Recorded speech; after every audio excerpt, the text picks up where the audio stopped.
Parson's Pleasure by Roald Dahl.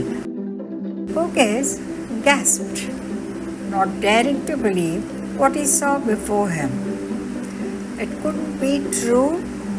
Mr. Borges stopped the car just short of the summit, got out and looked around.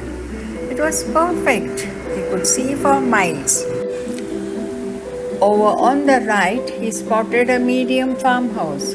Beyond it was a larger one. There was a house that might be a Queen Anne, and there were two likely farms over on the left.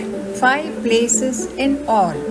Then he drove to the other side of the hill, where he saw 6 more possibles. 5 farms and 1 big Georgian house. He ruled out the latter. It looked prosperous, and there was no point in calling on the prosperous, apart from the fact that he was, at this moment, disguised as a clergyman. There was nothing very sinister about Cyril Borges.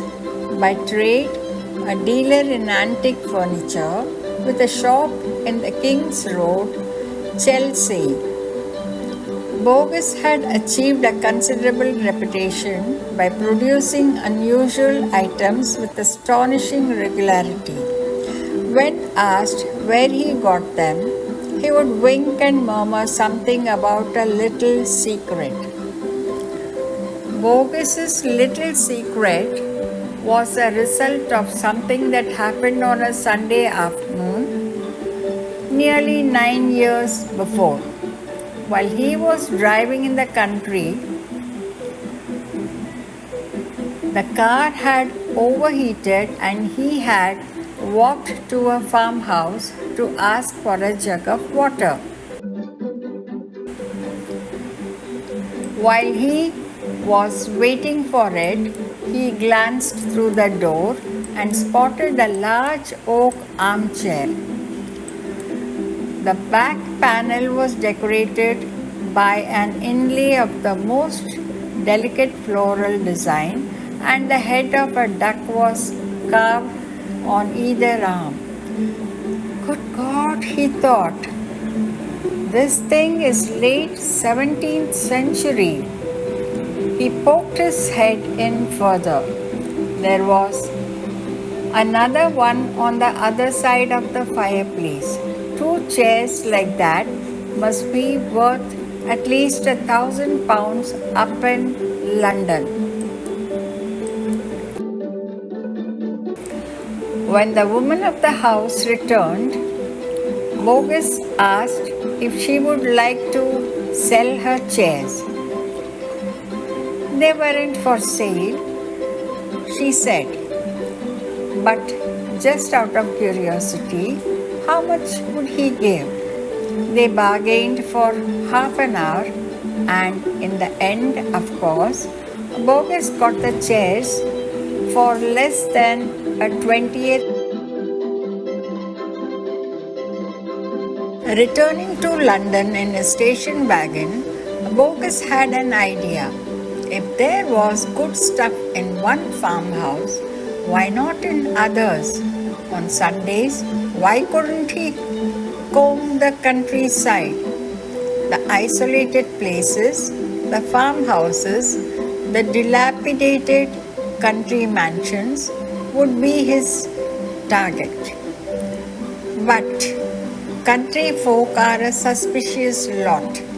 Perhaps it would be best if he didn't let them know he was a dealer. He could be the telephone man, the plumber, the gas inspector. He could even be a clergyman.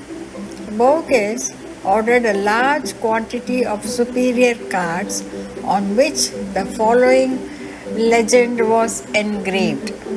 The Reverend Cyril Winnington Borges, President of the Society for the Preservation of Rare Furniture, in association with the Victoria and Albert Museum. From now on, every Sunday, He was going to be a nice old person traveling around on a labor of love for the society, compiling an inventory of the treasures that lay hidden in country homes. The scheme worked. In fact, it became a lucrative business. And now it was another Sunday. Borges parked some distance from the gates and of the first house, the Queen Anne. He never liked his car to be seen until a deal was made.